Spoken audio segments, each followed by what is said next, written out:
بسم الله الرحمن الرحيم. هو الذي أرسل رسوله بالهدى ودين الحق ليظهره على الدين كله وكفى بالله شهيدا. محمد رسول الله والذين معه أشداء على الكفار رحماء بينهم تراهم ركعا سجدا يبتغون فضلا من الله ورضوانا سيماهم في وجوههم من أثر السجود. سبحانه أعطاك خير رسالة للعالمين بها نشرت هداك، فحداك في يوم الحساب شفاعة محمودة ما نالها إلاك. الله أرسلكم إلينا رحمة ما ضل من تبعت خطاه خطاك. كنا حيارى في الظلام فأشرقت شمس الهداية يوم لاح سناك. كنا وربي غارقين بغينا حتى ربطنا حبلنا بعراك. لولاك كنا ساجدين لصخرة أو كوكب لا نعرف إلا شراك. لولاك لم نعبد إلها واحدا حتى هدانا الله يوم هداك. أنت الذي حن الجماد لعطفه وشكى لك الحيوان يوم رآك. والجذع يسمع بالحنين أنينه وبكاؤه شوقا إلى لقياك.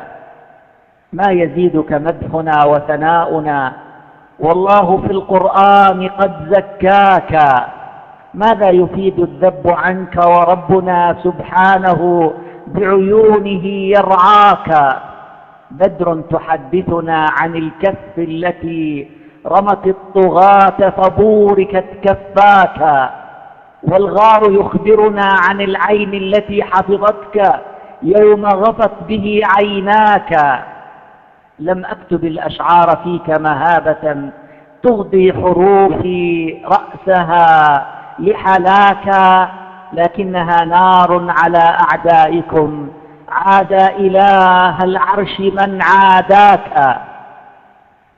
شلت يمين صورتك وجمدت وسط العروق دماء من آذاك. ويل فويل ثم ويل للذي قد خاض في العرض الشريف ولاك. يا إخوة الأبقار الدنمارك، يا إخوة الأبقار هن سباتكم، من في القطيع سيصبح الأفاك.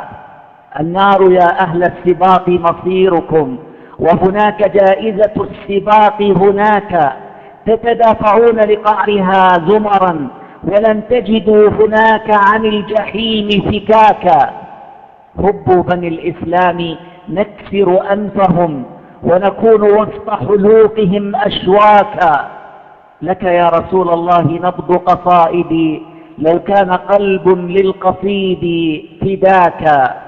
هم لن يطولوا من مقامك شعرة حتى تطول الذرة الأفلاك. والله لن يصلوا إليك ولا إلى ذرات رمل من تراب خطاك. هم كالخشاش على الثرى ومقامكم مثل السماك فمن يطول سماكا. روحي وأبنائي وأهلي كلهم وجميع ما حوت الحياة فداكا. الحمد لله على نعمة الإسلام وكفى بالإسلام نعمة.